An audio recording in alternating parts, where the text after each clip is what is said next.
जी बिस्मिल्लाहिर्रहमानिर्रहीम। मेरी जान से सबको अस्सलाम वालेकुम रहमतुल्लाहि व बरकातहू। कुछ क्यूरीज थी जिसके जवाब मैं आपको देना चाह रहा हूँ। कुछ लोगों को समझ आ रही थी, कुछ को नहीं आई। 10 अक्टूबर को ये लेटर इशू हुआ है खालिद मुशैद साहब की तरफ से, हमारे डिवीजन हेड मार्केटिंग की तरफ से। कुछ क्यूरीज हैं। नंबर वन क्यूरीज ये है कि ये वो क्यूरीज है जो कि बी कैटेगरी प्रमोशन होने वालों के लिए है, ठीक है, उनको जेन में रखना है। पॉलिसीज के लिए सबसे पहले क्यूरी है पॉलिसीज। पॉलिसीज कौन कौन सी काउंट होंगी? नंबर वन, आप जो रूटीन में कन्वेंशनल पॉलिसीज कर रहे हैं वो सारी की सारी काउंट होंगी। उसके साथ आप अगर आप तकाफल की पॉलिसीज कर रहे हैं वो भी शामिल होंगी। Okay. Number two, term insurance policies, annuities, single premium policy, ये भी शामिल होंगी इसमें। ओके। अगर 71 नंबर टेबल कर रहे हैं, जिनकी वन टाइम प्रीमियम होता है वो कर रहे हैं, 9 नंबर टेबल कर रहे हैं, टर्म इंश्योरेंस जितनी भी कर रहे हैं उसकी पॉलिसी शामिल होगी। उसके बाद आ जाए प्रीमियम के ऊपर। प्रीमियम के ऊपर आपका जो कन्वेंशन का बिजनेस है वो भी शामिल, वो तो शामिल है। उसके साथ साथ आपको ग्रुप इंश्योरेंस का 10% भी शामिल है। जो आप ग्रुप पॉलिसीज करेंगे उसका 10% भी इसमें शामिल होगा।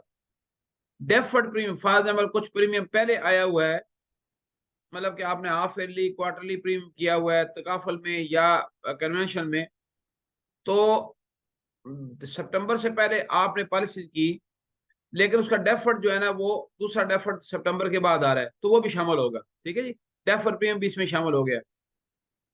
फिर लास्ट में है कि एक प्रमोशन होगी पूरे, मतलब कि 2023 में आप सिर्फ एक प्रमोशन ले सकते हैं, वन स्टेप ओनली प्रमोशन। दो प्रमोशन अलाउ नहीं है, ठीक है। और इसके ऊपर मजीद अगर मैं क्लैरिफिकेशन, एक और लेटर इशू है जो 23 अक्टूबर का है, उसमें भी आप सोचें में रखिएगा, वन स्टेप जो है ना वो आप ले सकेंगे प्रमोशन। दो दो प्रमोशन नहीं होगी। ये दूसरा उन्होंने इशू किया हुआ है। इसमें बड़ी क्लैरिफाई किया है, जिसमें एक SR टू SM और SM टू SM, ये भी इकट्ठी दो नहीं होंगी। ओनली एक प्रमोशन 2023 में होगी। तो आप, बाकी है कि आप जो प्रीमियम होगा आपका बी कैटेगरी के लिए, वो सितंबर से शामिल होगा और 31 दिसंबर तक होगा। ये टिल क्लोजिंग तक शामिल होगा। ये आपने जेन में रखिएगा, क्योंकि बड़ी क्लियर कट आपको पास इंस्ट्रक्शन आ गई हैं, और आप इसको अच्छे तरीके से प्रमोशन के लिए फाइट करें, डे एंड नाइट फाइट करें। और ये जिंदगी का आखिरी मौका है कि जिसमें आपको दोबारा पता नहीं कब कोई स्कीम कभी आए ना आए, अलहदा बात है।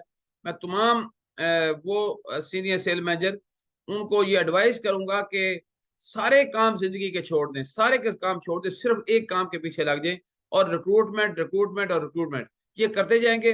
तो इसके साथ साथ अपनी पूरी टीमों का ख्याल करें, और एक और काम करें मिलके, उनके जो सीनियर्स हैं उनकी फैमिली को सबको इकट्ठा करें, उनके दोस्तों को इकट्ठा करें, उनको नियर एंड डियर को इकट्ठा करें, ब्लड रिलेशन को इकट्ठा करें।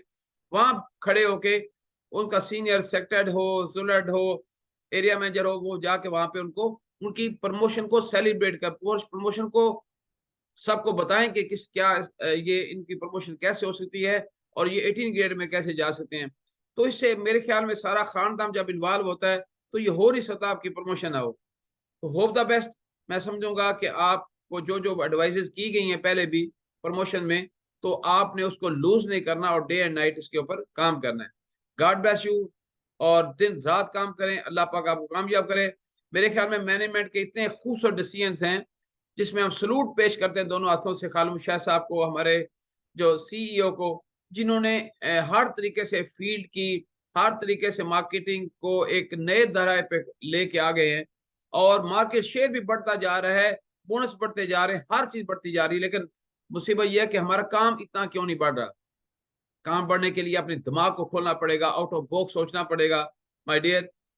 और अल्लाह का साथ साथ शुक्रिया अदा करना है, उसको भी राजी रखना है, ताकि हमारा काम अच्छा हो जाए। Thank you very much and Allah Hafiz.